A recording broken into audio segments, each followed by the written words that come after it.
ఎన్నో ఆధ్యాత్మిక కార్యక్రమాలు మన ఛానల్‌లో ప్రసారమవుతూనే ఉంటాయి. మీ నుంచి కూడా అశేష స్పందన లభిస్తుంది. అందుకు ముందుగా మీ అందరికీ కృతజ్ఞతలు.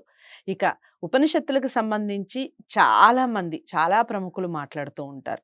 రకరకాల ఎగ్జాంపుల్స్‌తో చెప్తూ ఉంటారు. కానీ మనకి అర్థమయ్యే భాషలో ఉపనిషత్తులకు సంబంధించి ఒక పరిశోధన చేసి, ఎన్నో పుస్తకాలు రాసి ఆహ్, చాలా శ్రమ పడుతున్నారు ఈ వయసులో కూడా అని చెప్పొచ్చు. 60 పదుల వయసులో కూడా చాలా చక్కటి ప్రయత్నం చేస్తూ ఉన్నారు మసన్ చెన్నప్ప గారు. మనందరికీ సుపరిచితులు. ఆచార్య మసన్ చెన్నప్ప గారితో మాండూక్యోపనిషత్తుకు సంబంధించి ఈరోజు మాట్లాడబోతున్నాను. ప్రతి వీడియోని ఫస్ట్ నుంచి లాస్ట్ వరకు వాచ్ చేయండి. మీకేదైనా డౌట్స్ ఉంటే కామెంట్ బాక్స్‌లో తెలియజేయండి. లేదా గురువుగారిని మీరు కలవాలి అనుకుంటే స్క్రీన్ మీద కనపడే నంబర్‌కి కాల్ చేయొచ్చు. నమస్కారం అండి. కారికలు అని చాలా చక్కగా వివరణ ఇచ్చారు. అయితే ఈ కారికలు ఎన్ని ప్రకరణల్లో విభజించటం జరిగింది? అవి ఏవి? వాటి గురించి వివరించండి.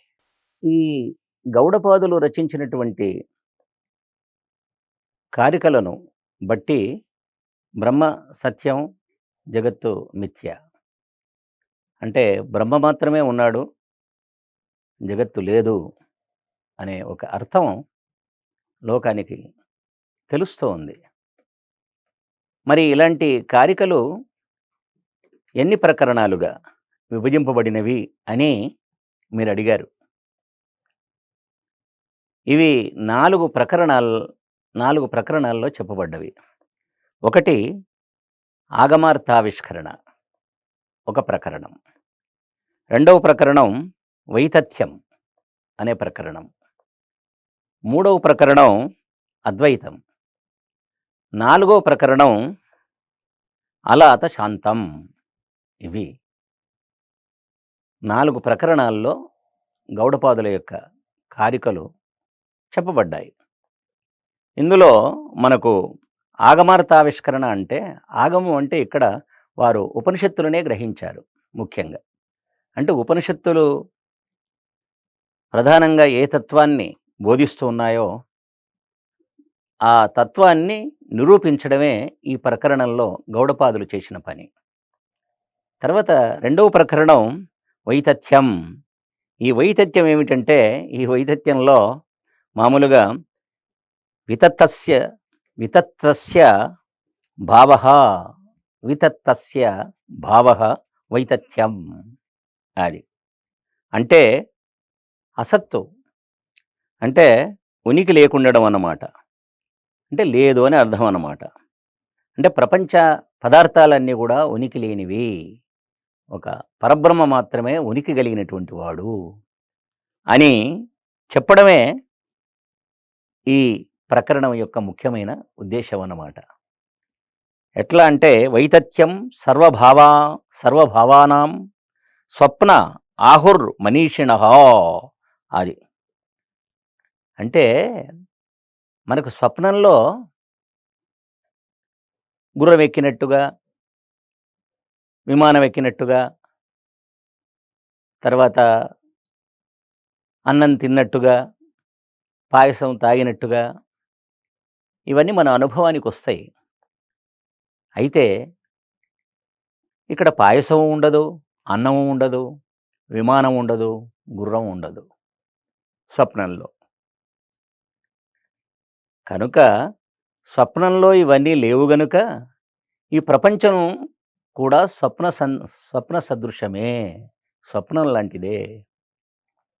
కాబట్టి స్వప్నంలో ఏ విధంగా వస్తువులు లేనివిగా కనిపిస్తూ ఉన్నాయో, ప్రపంచ పదార్థాలు ఏ విధంగా మనకు స్వప్నంలో కనిపించవో, దీన్ని బట్టి నిజానికి ప్రపంచం కూడా లేనిదే అని గౌడపాదులు ఆయన స్వప్నావస్థను దృష్టిలో పెట్టుకొని చెప్పినాడు.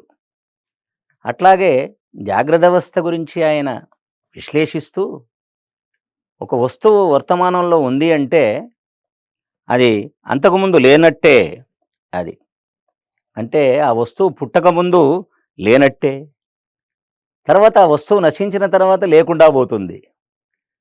అంటే వర్తమానంలో కనిపించే వస్తువు పూర్వం లేకుండా ఉన్నది, తర్వాత నశించిన తర్వాత అది లేకుండా పోతుంది. అంటే ప్రపంచ పదార్థాలన్నీ కూడా లేనివే, ఉనికి లేనివే, అస్తిత్వం లేనటువంటివే, అవి శాశ్వతమైనటువంటివి కావు. కాబట్టి ప్రపంచం మిథ్యా అని గౌడపాదులు ఈ కారికల ద్వారా ఆయన చెప్పడం జరిగింది. ఈ వైతథ్యం అనే ప్రకరణం ద్వారా. తర్వాత వారు ఏమంటారంటే, చీకటిలో మనం పామును చూసి తాడనుకుంటాం. కానీ వెలుగొచ్చిన తర్వాత నిజానికి అది తాడుగా దాన్ని గుర్తిస్తాం. కాబట్టి ఇక్కడ భ్రమ అన్నమాట. మనం భ్రమపడుతున్నాం ఈ ప్రపంచంలో. కాబట్టి భ్రమకు కారణమైంది సత్యం ఎట్లా అవుతుంది? కాబట్టి ఇక్కడ ఉన్నది మాత్రం రజ్జువే. దాన్ని తాడుగా మనం భ్రమిస్తున్నాం. ఉన్నది భగవంతుడే, కానీ ప్రపంచంగా మనం భావిస్తూ ఉన్నాం అని గౌడపాదులు వారు వైతథ్యం అనే ప్రకరణంలో వివరించడం జరిగింది. అనిశ్చిత యథారజ్జు అంధకారే వికల్పిత సర్వధారాదిభిః భావైః తద్వదాత్మా వికల్పిత అని ఆయన కారికలు రచించడం జరిగింది. అట్లాగే ఆయన ఏమంటాడంటే, మనకు తాడని తెలిసినప్పుడు భ్రాంతి తొలగిపోతుంది. కాబట్టి ఉన్నది ఆత్మనే. అట్లాగా మనకు ఆత్మజ్ఞానం కలుగుతుంది అని చెప్పడం జరిగింది.